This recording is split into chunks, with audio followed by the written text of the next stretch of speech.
پے در پے petrol کی قیمتوں میں مسلسل اضافہ ہو رہا ہے اور نگران حکومت نے بالکل جاتے جاتے آخری لمحوں میں 4 روپے 13 پیسے کا مزید اضافہ کر دیا۔ اس میں ہم یہ سمجھتے ہیں جو مسلسل مہنگائی میں اضافہ ہے اس سے تو غریب آدمی کی زندگی مزید اجیرن ہو گئی ہے۔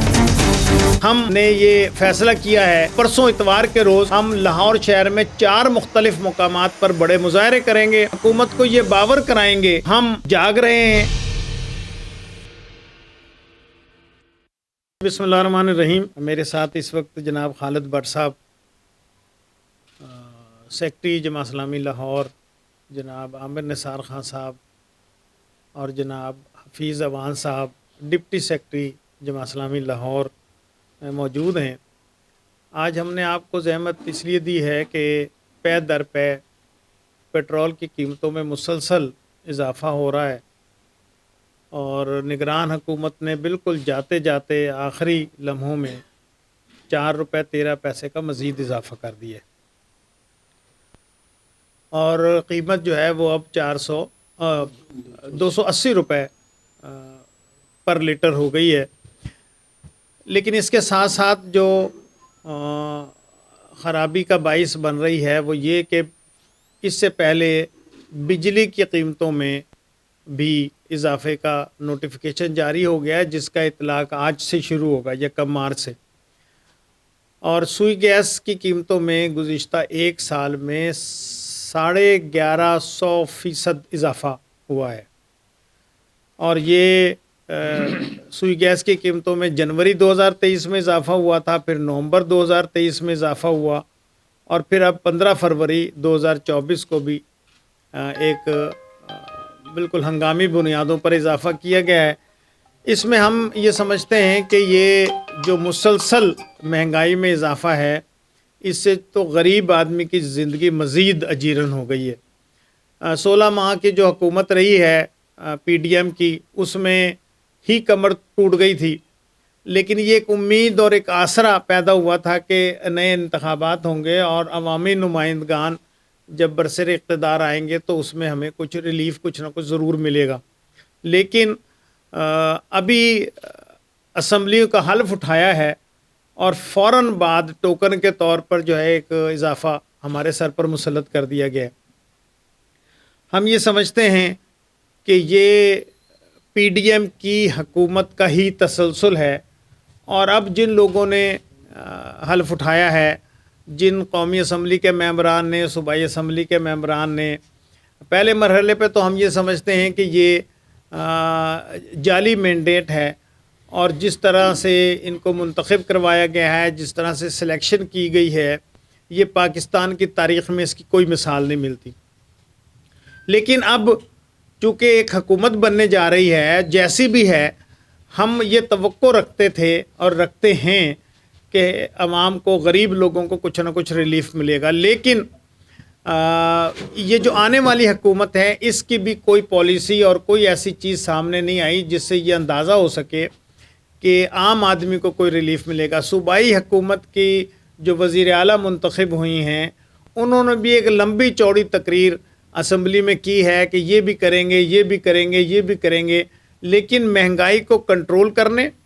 ایڈمنسٹریشن کو بہتر بنانے، گڈ گورننس کے لیے کیا اقدامات ہونے چاہیے اس کے بارے میں وہ بالکل خاموش نہیں ہیں۔ محسوس ایسے ہوتا ہے کہ جس طرح انہوں نے اپوزیشن سے اپنی سیاست کا آغاز کیا تھا وہ اسی طرح اس کو آگے بڑھانا چاہتی ہیں، اپنی گفتگو کے ذریعے، اپنی بات چیت کے ذریعے، اپنے لہجے کے ذریعے، اپنے خاندان کے پس منظر کو سامنے رکھتے ہوئے وہ سیاست کرنا چاہتی ہیں۔ ہم یہ واضح کرنا چاہتے ہیں کہ ایڈمنسٹریشن اور گورننس اس طرح نہیں چلا کرتی۔ اس کے لیے آپ کو سب سے پہلے عام آدمی کو ریلیف دینا پڑے گا، اور عام آدمی کو ریلیف پٹرول میں سہولت دینے، بجلی کی قیمتوں کو کم کرنے، سوئی گیس کی قیمت کم کرنے، اور پانی جو بنیادی ضروریات ہیں ان کی قیمتوں کو کنٹرول کرنے سے گڈ گورننس ظاہر ہوگی۔ اس کے علاوہ کوئی اور ایسا چارہ نہیں ہے کہ اس ملک کی معاشی ترقی جو ہے اس کے راستے پر ڈالا جا سکے۔ پچھلے دنوں بلکہ کل ہماری جی ایم سوئی گیس سے ایک وفد کے ساتھ ملاقات ہوئی ہے۔ اس ملاقات میں بھی انہوں نے اس طرح اپنی معذوری کا اظہار کیا ہے کہ یہ ساری قیمتیں نیپرا کے ذریعے سے حکومت مقرر کر رہی ہے، اور ہم یہ سمجھتے ہیں اوگرا مقرر کر رہی ہے، اور ہم یہ سمجھتے ہیں کہ حکومت گرمیوں میں جس طرح بجلی کے ذریعے سے عوام کا خون نچوڑتی ہے، اس طرح سردیوں میں سوئی گیس کے بلوں کے ذریعے سے خون نچوڑنے کی کوشش کر رہی ہے۔ یہ اقدامات جو ہیں وہ قابل مذمت بھی ہیں اور احتجاج کا راستہ بھی لوگوں کو دکھا رہے ہیں۔ ہم نے یہ فیصلہ کیا ہے، پرسوں اتوار کے روز ہم لاہور شہر میں 4 مختلف مقامات پر بڑے مظاہرے کریں گے اور حکومت کو یہ باور کرائیں گے کہ ہم جاگ رہے ہیں، عوام کے ساتھ کھڑے ہیں، اور عوام کی کوئی بھی مشکل جب پیش آئے گی اس کو تو ہم انشاءاللہ اسی طرح قیادت فراہم کریں گے، اور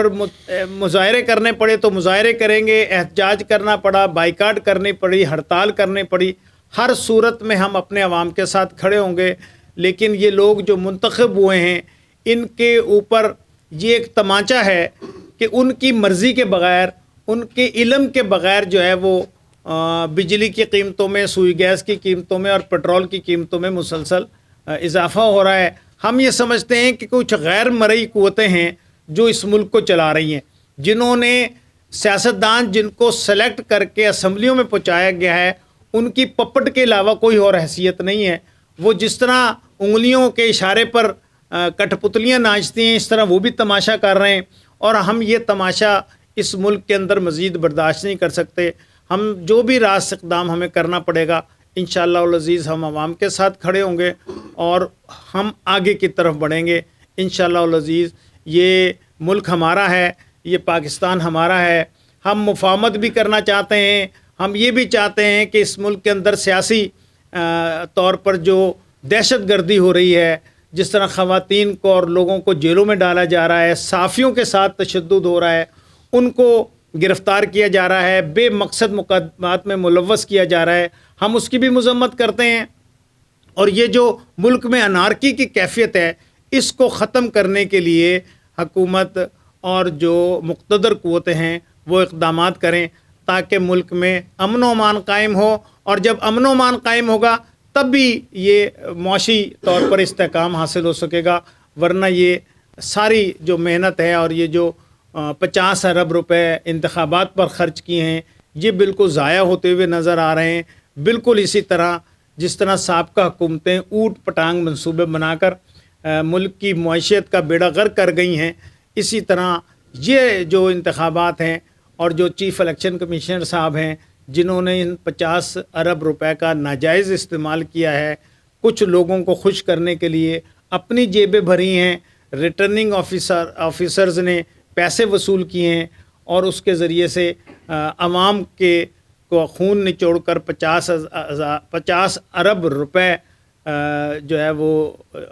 حکومت کے خزانے سے نکال کر اور لوگوں کو ایک پپٹ حکومت جو ہے مختلف صوبوں میں دے دی گئی ہیں، جس کی بنیاد پر اب ہم یہ سمجھ رہے ہیں اور یہ توقع رکھ رہے ہیں جو اب سے کہ اس سے کوئی معاشی استحکام آئے گا اور امن و امان قائم ہوگا۔ بہت شکریہ۔